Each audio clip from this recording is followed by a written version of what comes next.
మీ మోకాల నొప్పులకు ఎటువంటి సర్జరీ లేకుండా ఎపియాన్ పెయిన్ క్లినిక్ అందిస్తున్న అత్యాధునిక చికిత్స. మీరు తంబుర వాయిస్తుంటే, వీణ వాయిస్తుంటే చూడాలని ఉంది. నమో నారాయణ నా విన్నపమిదేవో సమనుడగాను నీకు కోటి కోటి దండాలయ్యా కోనేటి రాయడా. ఏ ఏ దేశాల్లో మీరు ఇప్పటి వరకు నాట్య ప్రదర్శనలు ఇచ్చారు? డేస్ బ్యాక్ వచ్చాను, మారిషియస్ వెళ్ళడం జరిగింది. అక్కడ ముఖ్యంగా చెప్పాలంటే 2 performances చేశాను హార్డ్లీ 4 daysలో. ఇంకొక దేశంకి వెళ్ళినప్పుడు మన వాళ్ళని చూసి ఆ సంతోషమే వేరు. నటరాజస్వామి దగ్గరకు వచ్చాం కదా, 2 స్టెప్స్ ఏమైనా వేస్తారా?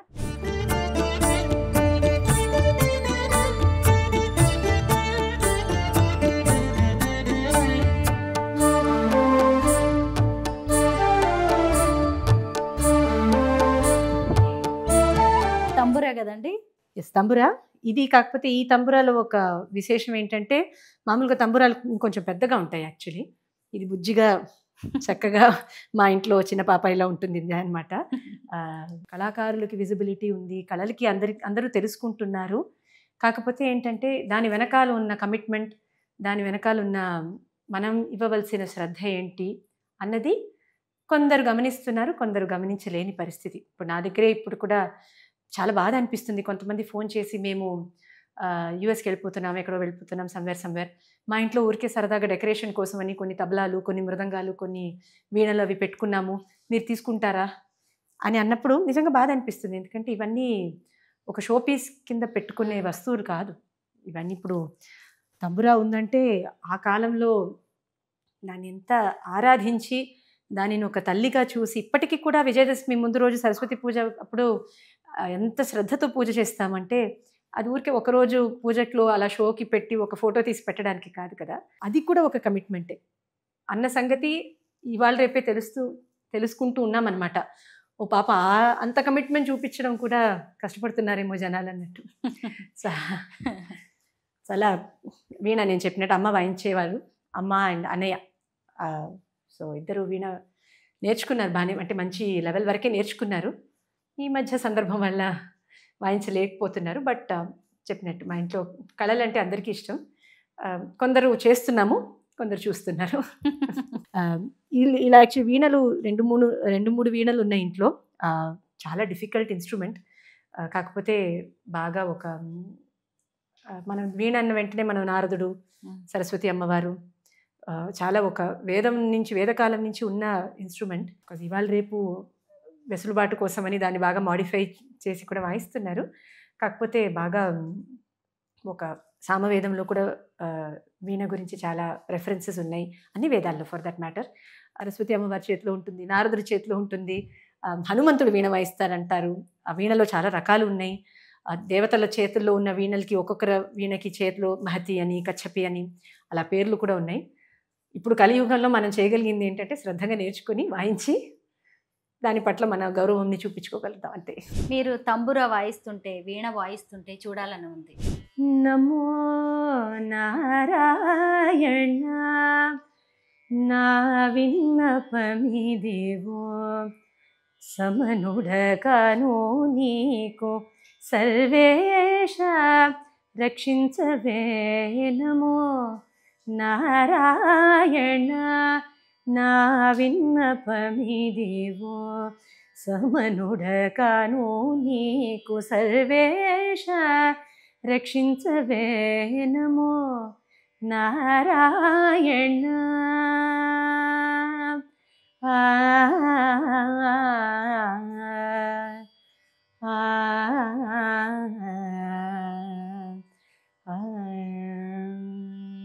నాలంబా తవ నయవచనం చేలం త్యజతే చేటి భవామి. నాలంబా తవ నయవచనం చేలం త్యజతే చేటి భవామి. నాలంబా తవ నయవచనం.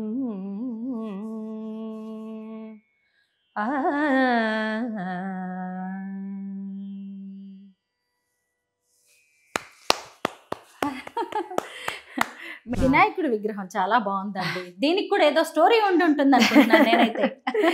ఇది కూడా ఉమ్, చెన్నై నుంచి వచ్చాడు ఈయన బొజ్జ గణపయ్య మా ఇంటికి. అలాగా. బాగా క్యూట్ గా అనిపిస్తాడు పాపం. అఫ్ కోర్స్ వినాయకుడు ఎక్కడున్నా ఒక చిన్న కదా? సంతోషం కదా, అది అవునవును. అందరికి. ఎలా చేసినా గానీ ఒదిగిపోయే దేవుడు అంటే వినాయకుడు. అవును, పేచీలు పెట్టాడు. అమ్మ ఏం చెప్తే అది వింటాడు. అలాగే భక్తులు ఏది అడిగినా గానీ ఇచ్చేస్తాడు. అండ్ పాప ఆయన అకామిడేటింగ్ నేచర్ ని మనం కూడా బాగానే వాడేసుకుంటున్నామేమో అనిపిస్తుంది. నాకు కూడా అదే అనిపిస్తుంది. ఆయన అలంకరణ దగ్గర నుంచి ఆయనకి పెట్టే ప్రసాదాల వరకు అందరూ మనకి ఇష్టమైంది మనం లిబర్టీస్ ఎక్కువ తీసుకునే దేవుడు అవును. మిగతా వాళ్ళకి కొంచెం ఒళ్ళు దగ్గర పెట్టుకొని చేస్తాం మనం. గణపతి అని చెప్పిన వెంటనే మనం చాలా ఈజీగా తీసుకుని చాలా బంగారు తండ్రి నిజంగా. మనం దేవుణ్ణి తండ్రిలాగా మనం కొలుస్తాం కదా, మనకి ఒక బిడ్డలాగా కొలిచే దేవుడు అంటే నిజంగా వినాయకుడు. డౌటే లేదు. డౌటే లేదు. ఇక్కడ కూడా కనిపిస్తున్నారు ఇంకొక వినాయకుడు. ఎటు చూసినా వినాయకులు కనిపిస్తున్నారు. ఈ రూమ్ లో యాక్చువల్లీ అందరూ వినాయకుల్ని మా అన్నయ్య పెట్టాడు. చాలా ఉన్నాయి ఇక్కడ. చాలా మంది వినాయకులే ఉండేవారు.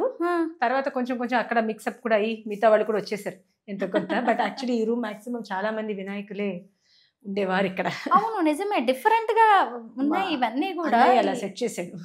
ఈ ప్రతిమలు అన్ని కూడా డిఫరెంట్ గా ఉన్నాయి. అన్నయ్యకి ఇష్టమేమో. అన్నయ్య అలా సెట్ చేశాడు. ఒక రూమ్ లో వినాయకుడు అని, ఒక రూమ్ లో కృష్ణుడు అని చేశాడు. ఓకే, థీమ్స్ లాగా అన్నయ్యకి సరదా చేశాడు.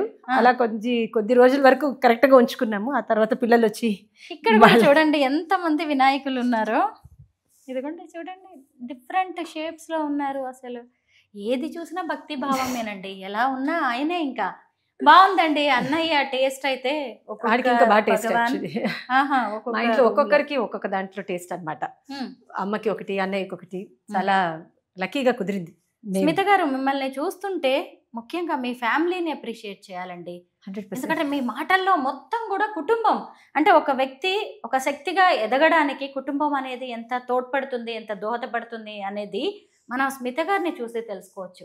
ఆవిడ ఇంతసేపటి నుంచి మాట్లాడుతున్నారు అంటే తనకి ఇవన్నీ నేర్పించింది చదువు, సంస్కారం, కళలు, వీటన్నిటి వెనక ఒక కుటుంబం ఉంది. 100%. మనకి భారతదేశంలో జీవితానికి ఫౌండేషనే కుటుంబం కదా, అందులో డౌటే లేదు. అండ్ కళాకారిణి అని కాదు, ఏ రంగంలో ఎవరు ఎదగాలని, ఇక్కడ ఆడమగ భేదం లేకుండా ఏ రంగంలో ఎవరు రావాలన్నా వెనకాల ఒక కుటుంబం అనేది ఉంటే అది శ్రీరామరక్ష. అందులో నాకు నిస్సందేహంగా చెప్తాను. అండ్ ఒక్కొక్క టైంలో ఒక్కొక్కరు 50-50 అనేది లైఫ్లో నన్ను అడిగితే ఎప్పుడూ ఉండదు. అది హస్బెండ్ వైఫ్ అయి ఉండొచ్చు, అమ్మ నాన్న తల్లి తండ్రి ఎవరైనా సరే 50-50 అనేది ఎప్పుడూ ఉండదు.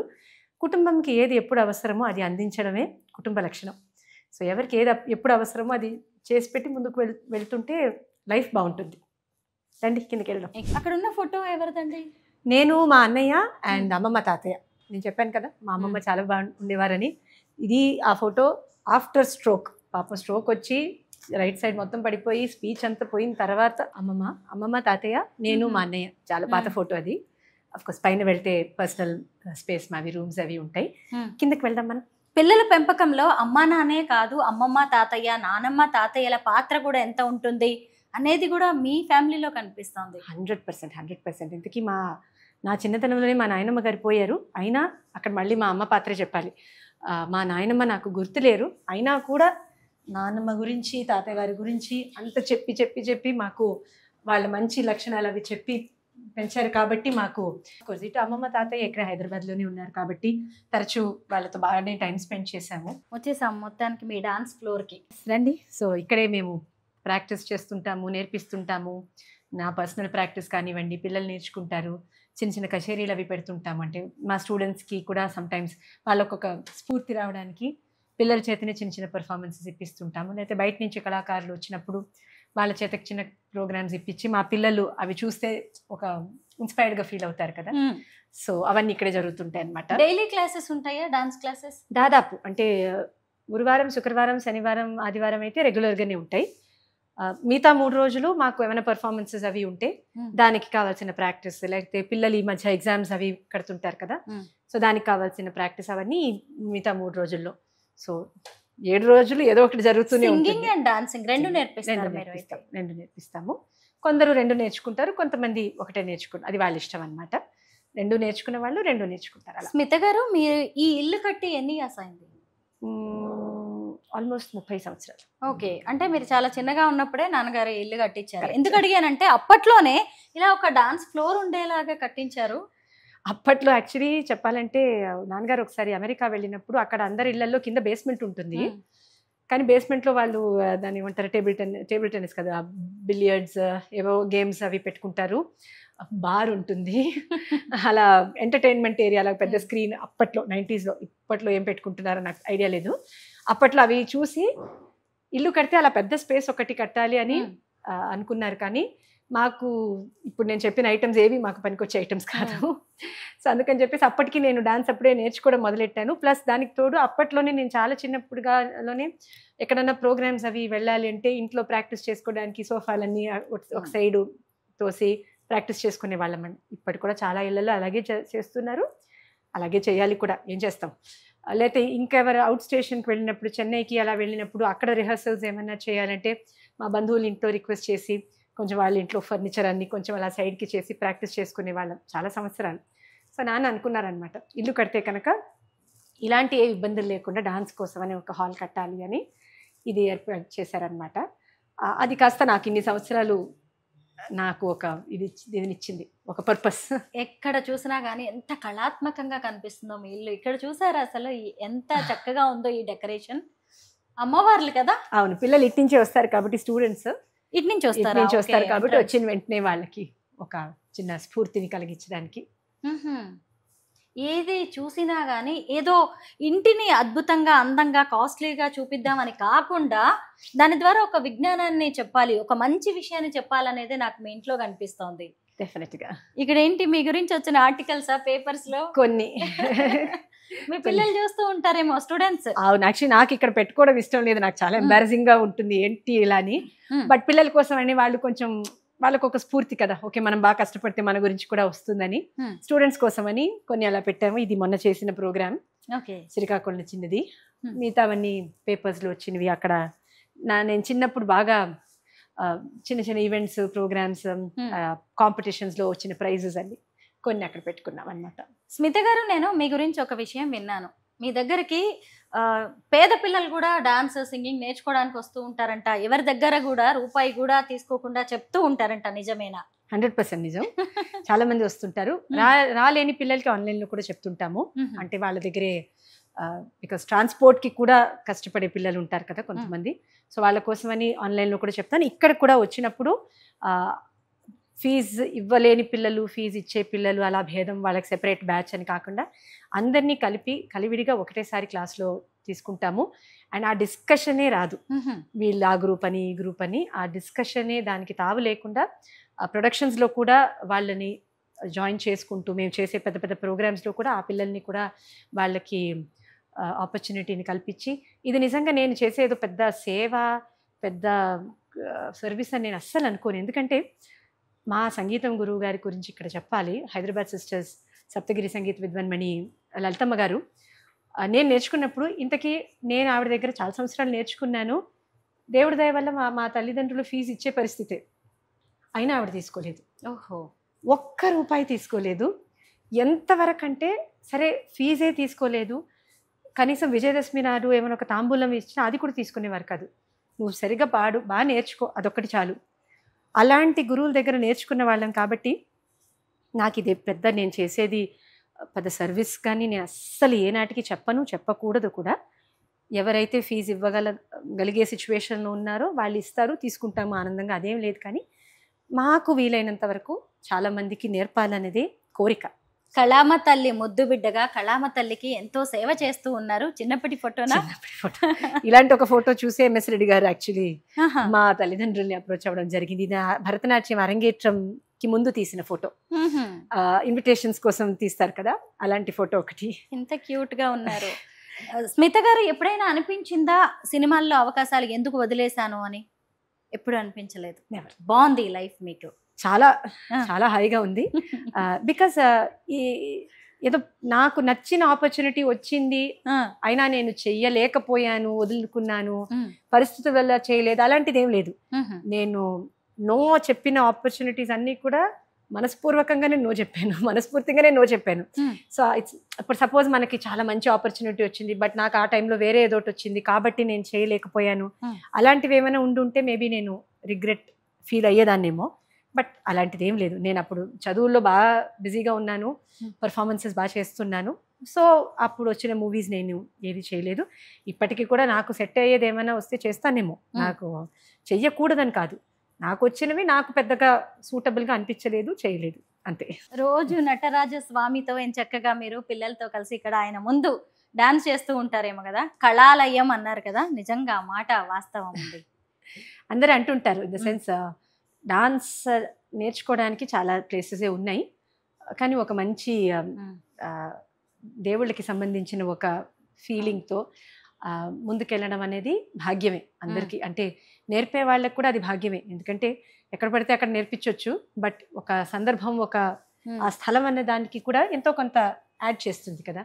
సో ఆ విషయంలో నేను అదృష్టం చేసుకున్నానే చెప్పాలి. ఇవన్నీ కూడా సినిమా అండి, బాలరామాయణానికి సంబంధించిన ఇవి రెండు మూవీ ఇది కదా. సీతమ్మ అది నా అరంగేట్రం ముందు చేసి, ఇది అరంగేట్రం ఫోటో. ఇది బాలరామాయణంలో సీత శ్రీవైకుంఠంలో, శ్రీవైకుంఠంలో అది బాలరామాయణంలోనే. ఐ థింక్ ఆ మూవీలో వన్ ఆఫ్ ద స్టార్టింగ్ లో వచ్చే షార్ట్స్ లోనే అందరూ దేవతలందరూ వచ్చి విష్ణుమూర్తిని వేడుకుంటారనమాట, మీరు రాముల వారిగా రావాలని. అప్పుడు పాద సేవ చేస్తూ ఉంటారు. కరెక్ట్. ఓ అప్పటిదే ఈ ఫోటో, అమ్మవారు వైకుంఠంలో లక్ష్మీదేవి. మా అమ్మకి చాలా నచ్చి దాన్ని ఫ్రేమ్ చేసి పెట్టుకున్నాను అనమాట. మీరే కదా సీతమ్మ వనవాసం నార వస్త్రాలతో. ఇంతకీ ఎప్పుడైనా జూనియర్ ఎన్టీఆర్ తో మాట్లాడుతూ ఉంటారా? ఈ మధ్య సందర్భం కుదరలేదు, చాలా సంవత్సరాలు అయింది మాట్లాడి కూడా, మరి ఈ మధ్య మాట్లాడలేదు, అంటే సందర్భం రాలేదు అందుకే. స్మిత గారు మళ్ళీ అవకాశం వస్తే సినిమాల్లో యాక్ట్ చేస్తారా? మేబీ. నో అని చెప్పడానికి ఏం లేదు కదా, నెవర్ సే నో. ఎందుకంటే నాకు మూవీస్ అన్న రంగం బాగా ఇష్టం యాక్చువల్లీ. పెద్దగా చూడను, కానీ యాజ్ అ ఫీల్డ్ నాకు దాని మీద చాలా రెస్పెక్ట్ అని చెప్పాలి. ఎందుకంటే ఎన్ని కళలు ఒక చోటకి వస్తే కానీ ఒక మూవీ చేయగలుగుతారు. ఆ మూవీస్ గురించి అందరు కమెంట్ చేస్తారు, ఆ మూవీ బాగుంది, ఈ మూవీ బాగాలేదని, కానీ నిజంగా చాలా కష్టపడితే కానీ ఒక సినిమా రాదు కదా బయటికి. సో అందుకనే నాకు సినిమాలంటే బాగా ఒక ఆరాధన భావం ఉంది, కానీ మేబీ చేస్తానో ఏమో తెలీదు. ఇది నాకు ఇది చాలా ఒక గమ్మత్తైన ఇది. ఒక నా 13వ ఏట అనుకుంటాను, ఒక ఆర్గనైజేషన్ వాళ్ళు వచ్చి ఒక చిన్న ఆనరింగ్ చేశారు, నాకు సన్మానం.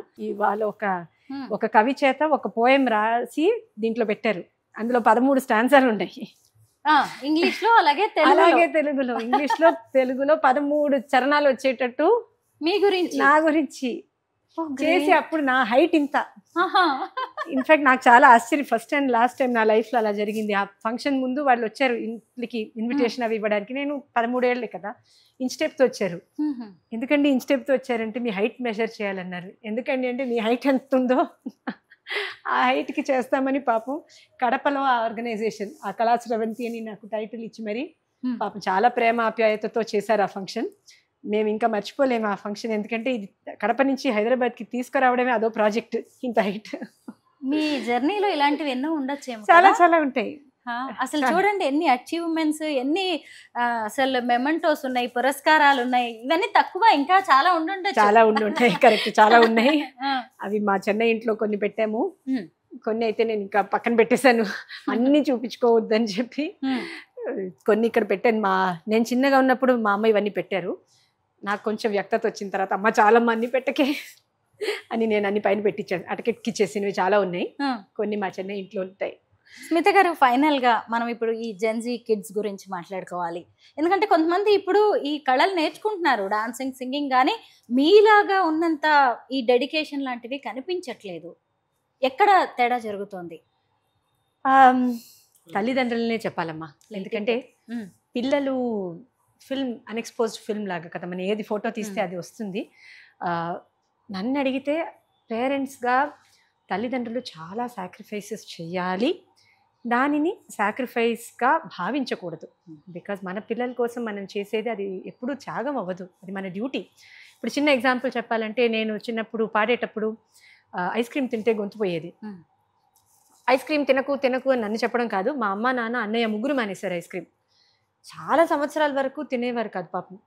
అన్న సంగతి నాకు అప్పుడు తెలిసేది కాదు. ఎందుకంటే వాళ్ళు ఐస్ క్రీమ్ తినరు, ఇంటికి ఐస్ క్రీమ్ రాదు. సో ఐస్ క్రీమ్ తినాలన్న కోరికే ఉండేది కాదు. సో ఆ ఐస్ క్రీమ్ మానాల్సిన విషయం అనేది నాకు చాలా సులభం అయిపోయింది. బికాస్ ఇప్పుడు ఇంట్లో పక్కన వాళ్ళు కూర్చొని తింటుంటే మనకు అనిపిస్తుంది కదా, ఇది చాలా చిన్న విషయం. కానీ అలాంటివి మన పిల్లలు తప్పుదారికి వెళ్ళకూడదంటే నేను ముఖ్యంగా తల్లిదండ్రులనే చెప్తాను. ఎందుకంటే ఇక్కడ నేను తల్లి తండ్రి అని నేను సెపరేట్ చేసి చెప్పను. ఎందుకంటే మా పేరెంట్స్ ఇద్దరు కూడా పక్కాగా ఈక్వల్గా ఉండబట్టే నేను మా అన్నయ్య ఇద్దరు కూడా ఏదో లైఫ్లో కొంచెమైనా సాధించగలిగాము. సో ఇందులో తల్లిదే ముఖ్య పాత్ర అని ఉన్నా కూడా తండ్రులు కూడా మ్యాక్సిమం బాధ్యత తీసుకోవాలి. అండ్ చెప్పడం కాదు, పిల్లలకి చెప్పి లాభం లేదు, అలా చేయకండి ఇలా చేయకండి అని లెక్చర్స్ ఇవ్వడం కాకుండా ఆ లైఫ్ స్టైల్ వాళ్ళు ఓన్ చేసుకోవాలి. చేసుకుంటే 100% నాకు వచ్చే తరం మీద 200% నమ్మకం అయితే ఉంది. కానీ దానికి కావాల్సిన స్టెప్స్ తల్లిదండ్రులు తీసుకోక తప్పదు. మేము ఇలాగే ఉంటాము మీరు ఇలా చేయండి అంటే అస్సలు కుదరదు. సో 100% అది చేసే చూపించాలి.